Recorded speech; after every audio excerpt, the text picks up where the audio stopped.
Dunkirk, Maryland is located on Route 4, the main road serving Calvert County. Not only is Dunkirk near Washington, D.C., Annapolis, and Baltimore, but it offers residents a little bit of country living with convenient shopping amenities. Perhaps you're familiar with Dunkirk because you live there, or maybe you go to the restaurants, shop, or play at the park. But do you know anything about its history? Dunkirk is a town in Maryland, which is one of the original 13 colonies of the United States.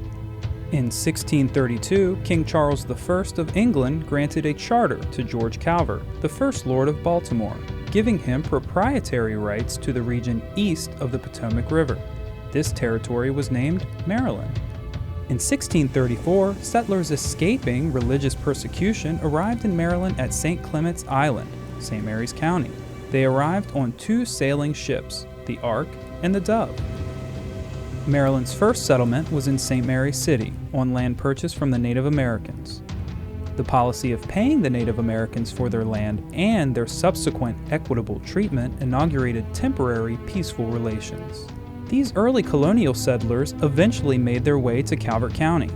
Calvert County was originally part of Charles County in 1650. In 1654, it separated and was temporarily called Patuxent County, before being named Calvert County in 1658.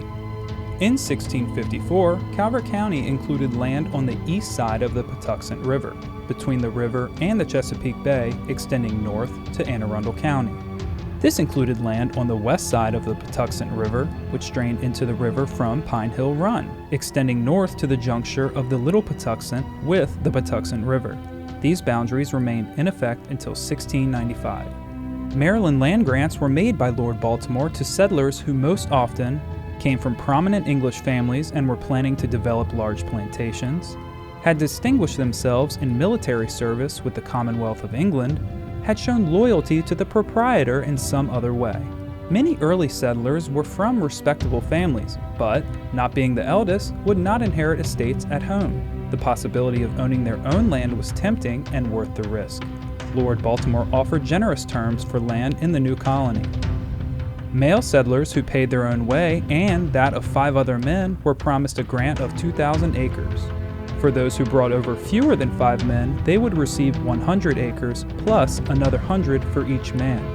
A married man would receive 100 acres for himself, another 100 for his wife, and 50 for each child under 16. A land grant of 200 acres was issued by Lord Baltimore to William Groom in 1670. The land he received is where Dunkirk is now located. Bounded by Lyons Creek, it covered the area from Lower Marlboro to the northern county line. The northern boundary of Calvert County, which separates itself from Anne Arundel County, was disputed for over 100 years. In 1822, the current boundary line was decided upon. Records indicate that Mr. Groom was a respected planter, held other land grants in Calvert County, and farmed many acres. Mr. Groom came from an upstanding English family and lived in London prior to arriving in Maryland. There are several theories on how the land called Dunkirk acquired its name. Early records have been found indicating that Mr. Groom selected the name of Dunkirk for his land. We do not know the reason why he selected it, but we do know that the renowned Siege of Dunkirk took place a few years before he acquired the grant in 1658. The Siege of Dunkirk was a battle for control of an important port located in France. The French and English formed an alliance to fight Spain for control of the port.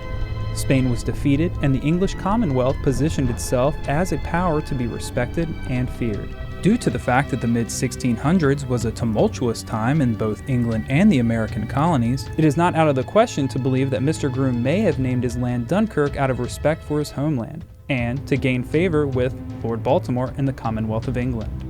William Groom settled in the land he named Dunkirk and farmed tobacco. No matter where a farm was located, what crops were grown, farming in the colonial period was difficult. Land was often cleared by hand to create fields. Records indicate that Mr. Groom farmed for several years. He eventually was able to move his wife and children from England to Maryland. It is important to recognize that planters such as Mr. Groom did not achieve farming success alone. Slavery was prevalent in Maryland for about 200 years. Calvert County was built using slave labor on its farms, fields, and the development of its communities. African Americans rose from slavery, achieved freedom, founded churches, schools, and their labor fueled the county's economy. Mr. Groom eventually sold sections of Dunkirk, and the area later became known as Smithville. This was because the Smith family built homes and farms in the area. The small town of Smithville started to form in the vicinity of present-day Route 4 and Ferry Landing Road. The name Smithville was later changed to Dunkirk in 1842. The official name change was due to the fact that there was another Smithville located on the eastern shore and mail was often delivered incorrectly. Thank you for watching. The master plan for the Dunkirk Town Center is being updated. If you would like to participate in the Town Center master plan update process, we would like your input. Please visit the Calvert County Department of Planning and Zoning website for more information.